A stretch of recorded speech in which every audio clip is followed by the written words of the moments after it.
Good evening and welcome to the Prophetess podcast. Uh, Before I begin my segment today, I'm your host, Keya Hicks, and please, if you are tuned in, hit the subscribe button.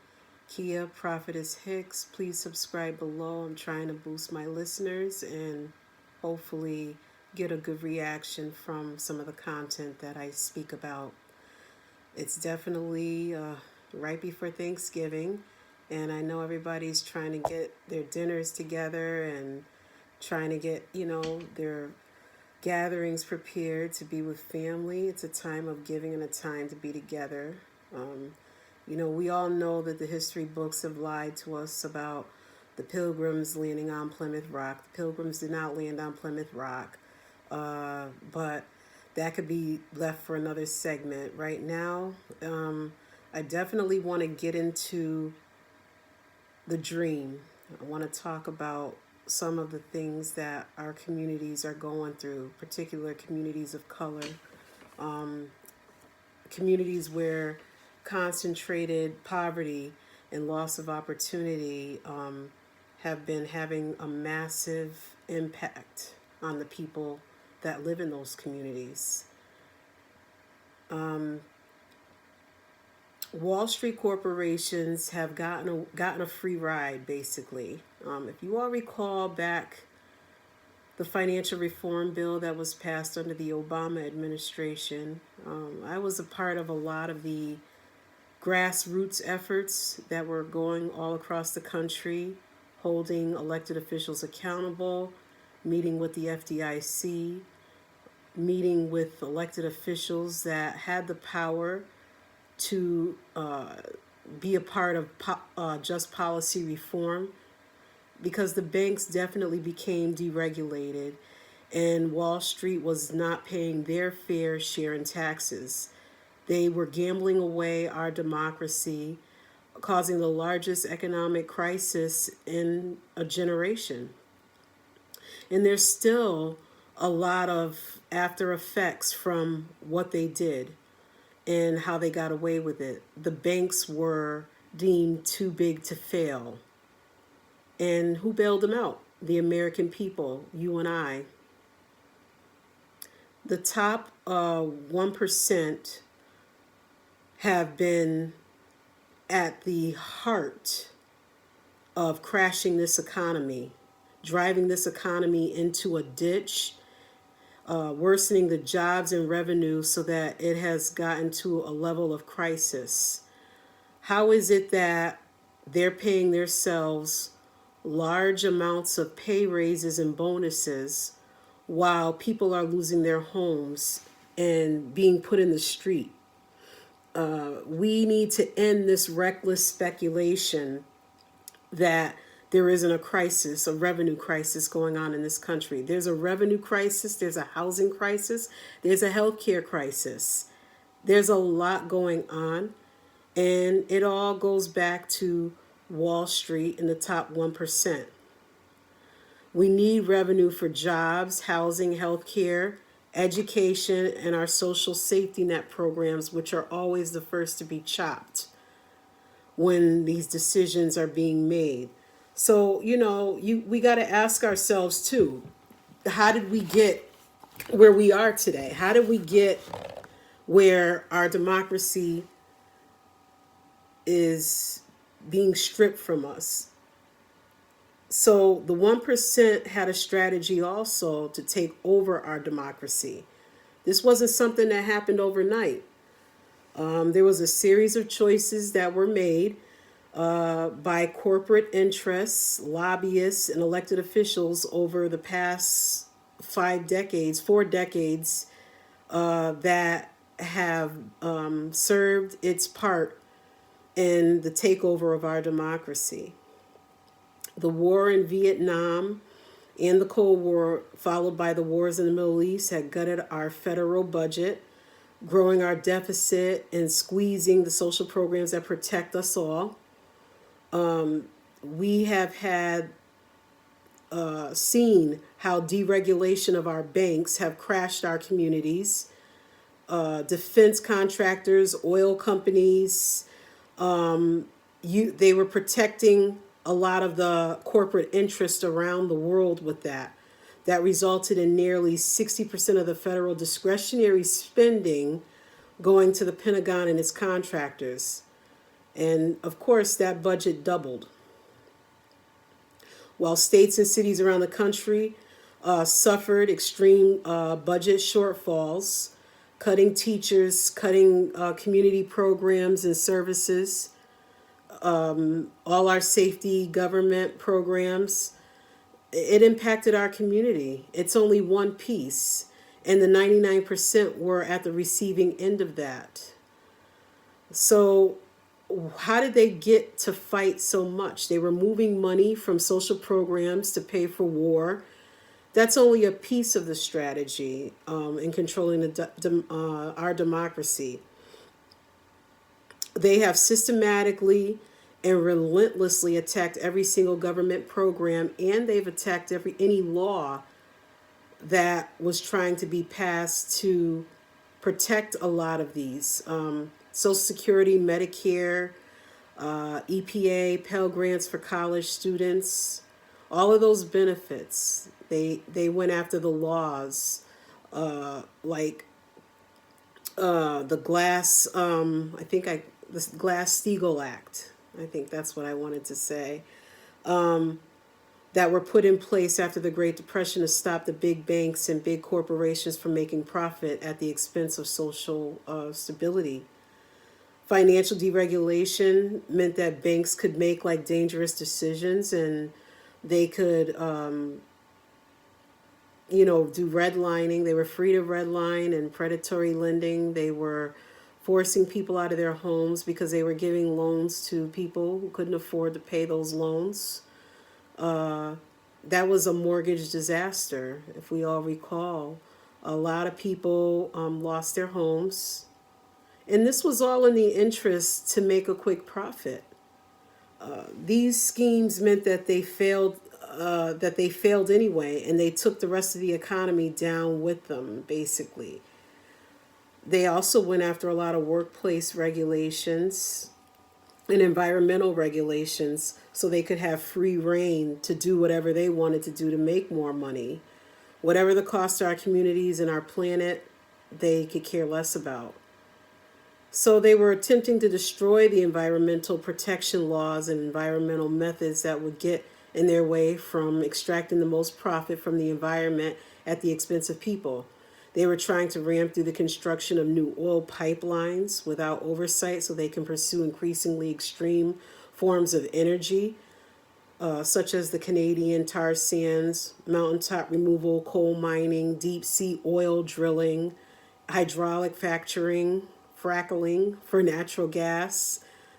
The consequences of scraping the bottom of the barrel for infinite fossil fuels are dire, resulting in disasters like the BP oil spill that happened, which destroyed a lot of the local Gulf communities. This has continued to go on. Redlining continues to go on. I want to definitely read a quote from Martin Luther King. This was Where Do We Go From Here? Chaos or Community, 1967.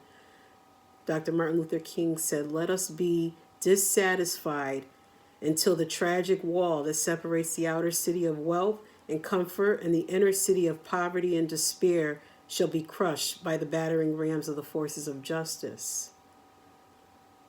So when we hear that, when we hear, "Let us be dissatisfied," we have to continue to fight, is what he's saying. We can't be complacent or comfortable with, what's happening in our communities. This is a tragic disaster that's affecting all of us. I want to talk about economic deserts. They're the result of policy choices as well. Redlining of whole communities. What's interesting is Samuel L. Jackson was an actor, and I forget the other actor's name, but they were in a movie that was supposed to premiere through Apple TV called The Banker. And the banker talked about redlining and how that impacted a lot of African Americans in particular from getting mortgages from banks back in the 60s, when there was a lot of redlining and civil rights issues for African Americans and communities of color. And that's what we were fighting for. And the redlining still exists today. The design of the urban transportation systems and lacks financial regulation. For example, Chicago had had received 600 billion to invest in transportation earlier in a decade, but spent only 15% in the city itself. So where did the rest of the money go? Well, the rest of the money went to the suburbs. Similar studies show how Black and Latino neighborhoods tend to be underfunded by states and municipalities today. And people from those neighborhoods currently face discrimination based not only on their race, but also your zip code. So there's a lot of it still going on, guys. And we can't just think that it's going to change without our voices, without awareness being put on this problem. It's systemic. It's institutional racism. It's structural racism. It's racism in every form. And we have to fight it. I mean, I hate to talk about like some of these things that I'm talking about because we're right on a holiday week.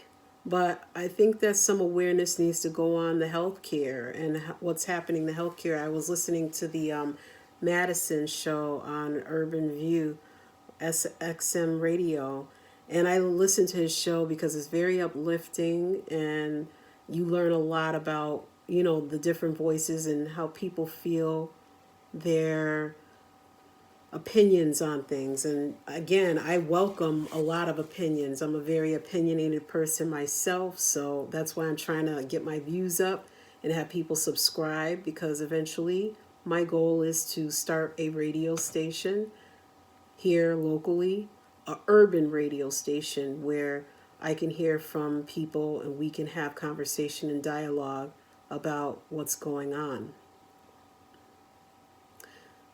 Healthcare is being threatened. Everyone deserves high quality healthcare, healthy food, and a safe environment. I know in the community that I serve, we just fed like 130 families for Thanksgiving. We do this every year. This year, we were able to get a lot of donations. Graciously, Rachel's Table has been a big donor of ours, and we were able to feed even more families with their donations.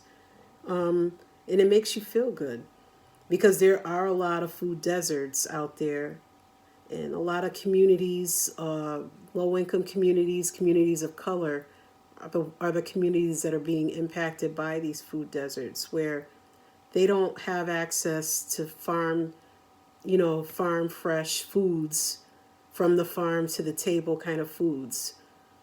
They are surrounded by a lot of bodegas, which don't have fresh markets and farm, grown foods, local farm grown foods.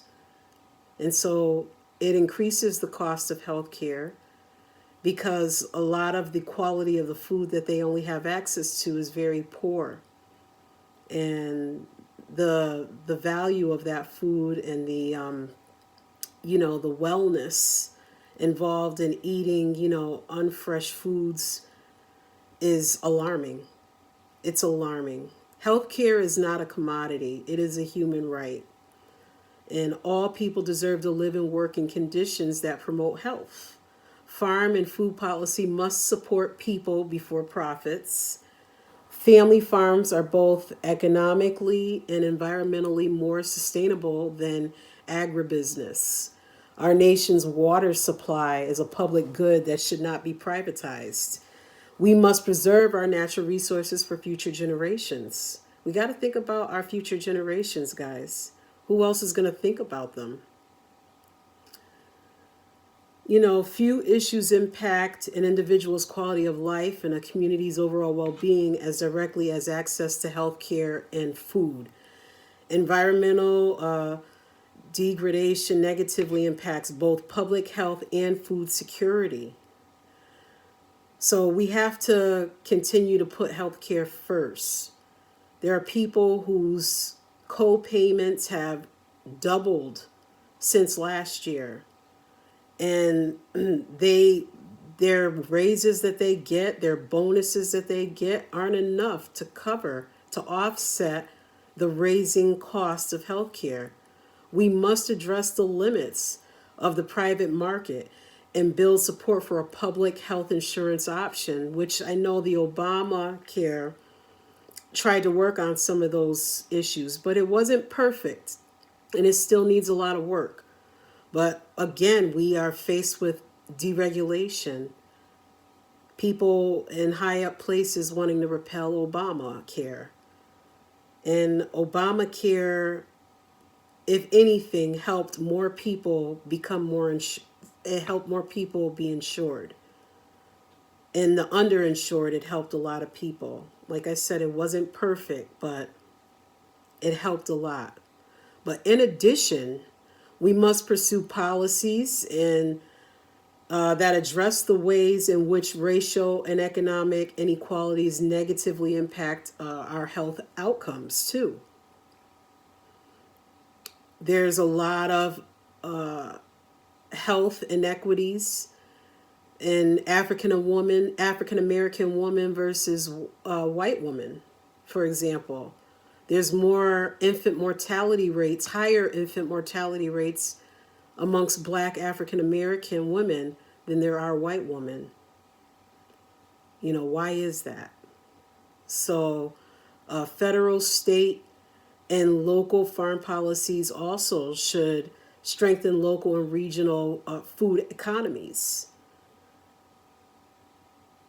We have to curb the power of factory farms and the influence of the lobbyists and how they have on large food corporations. Because good food, we know, comes from farms that have healthy soil and clean water. So it all ties into a healthy environment.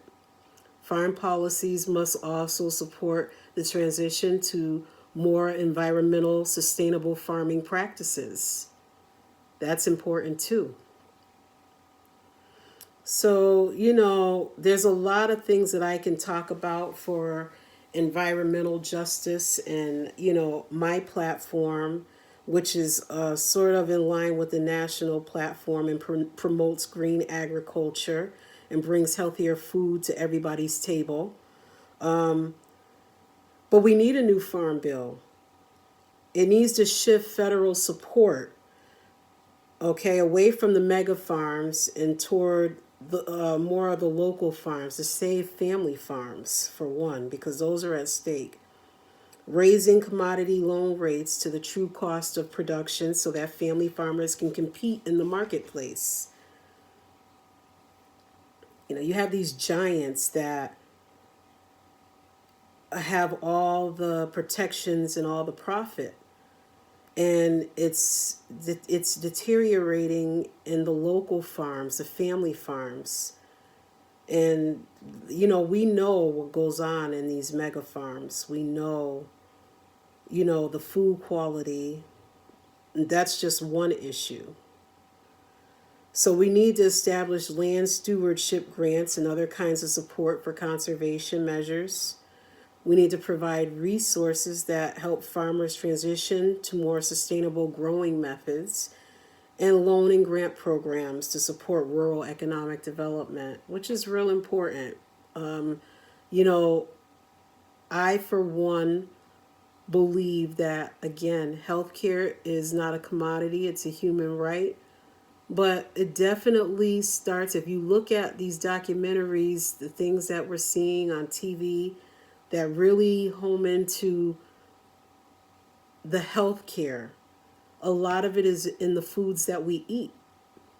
So we have to look at that and take a deeper look. But those are some of the things that I stand on, and at least taking some sort of harder look at how we can protect these local farms and the farm families from going under, and stopping any entity that is deregulating and stopping the funding, and a chance at them being able to profit, real profits, to stay in business, stay making enough profit to continue to provide those healthy foods to communities, low income communities and communities of color, to be specific.